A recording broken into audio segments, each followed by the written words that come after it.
later on, we're going to check in with William Hayes, defensive lineman for the St. Louis Rams. He was one of the 2 Rams who was involved in that documentary about homeless, where he actually spent a day homeless here in St. Louis. We'll have a chance to talk with him coming up here in a little bit. Let me talk about DraftKings for just a moment, because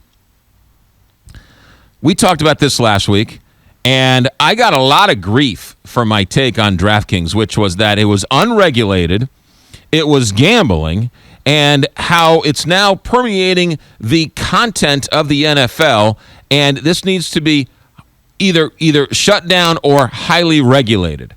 And some people agreed, and I got a lot of people who were saying, Millhaven, leave me alone. I'm having fun. I don't need the government intervening with my fun.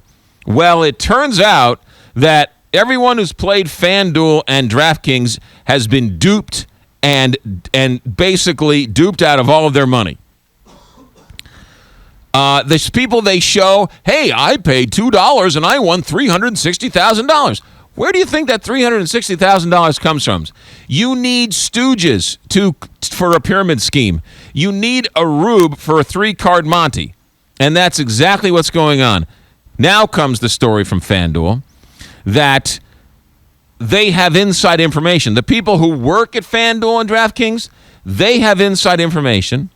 They have more information than you and me, and not necessarily that Nick Foles is great on third down. They have algorithms that show who's picked, who's not picked, where's it's opening, and they run it through a computer using insider information. A story in the New York Times today that says somebody who worked for DraftKings played the other person's game and won $350,000. Basically, insider trading. It's the Gordon Gekko of FanDuel. So much so that they have now admitted and now banned their employees from not only playing their own games, but also playing games of the other person. So FanDuel employees can't pay DraftKings, and DraftKings can't play FanDuel. This is straight up insider trading. The fact that these professionals do this means that you have absolutely no chance of winning. When I put money on the table for a blackjack or 21, right? I know the rules. I see them shuffle the deck. I see her bury the top card. I see the guy cut the deck. I see her take the cards out of the chute. I see them roll over the card, and I see that I have a fair shot at the game. Those are the rules. But you know what? This is equal to the dealer counting all the cards, sitting next to me, and then knowing when the cards are going to hit, bet big next to me. So they're dealing the cards and betting with me so that I have no chance, and they've already cleared the deck so that they're guaranteed to win. That is exactly what FanDuel and DraftKings is doing. Did you know that Jerry Jones is part owner of one of these? That Robert Kraft, the owner of the Patriots, is in on this? Did you know that NBC is in on it? Did you know that Comcast has money in this? They're all in it. And the rest of the American public we're all rubes. We are all rubes. Because in a pyramid scheme, you need patsies. And that's what we are. We're patsies. Because there is no regulation. So what does that mean? That means the guys on the inside have all the information. You need information in these games to win.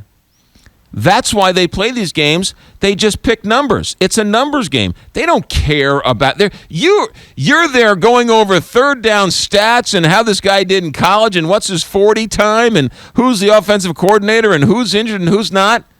You're a rube. These people are just plugging in numbers with algorithms and formulas and coming up with answers and then signing those answers up and taking home, in one estimate, this guy, not an estimate, it was a fact, this guy took in $350,000. He worked for FanDuel, and he made his money off of DraftKings. How bad is it? You want to know how bad it is? There are experts who are now saying that they take in, where was it here? Here you go.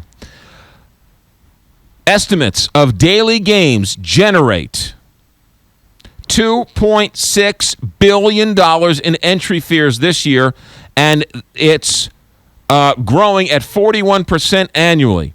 Some are saying it could reach $15 billion by 2020. But you know what?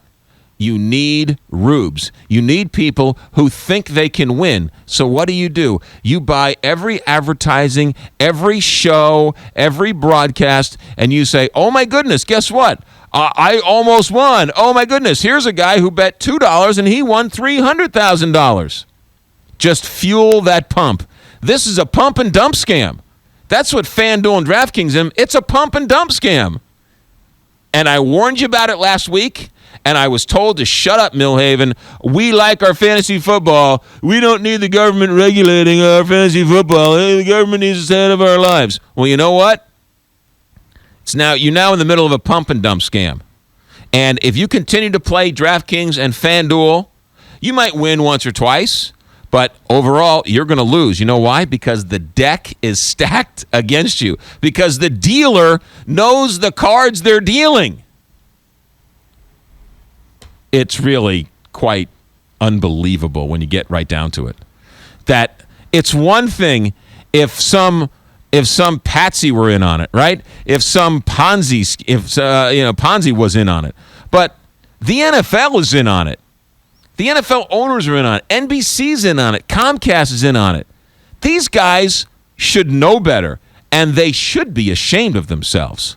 But for the almighty dollar, they'll do whatever they got to squeeze more money out of you, and they'll keep putting up commercials. Hey, I spent $2, and I only put in $45, and now I've got $375 million.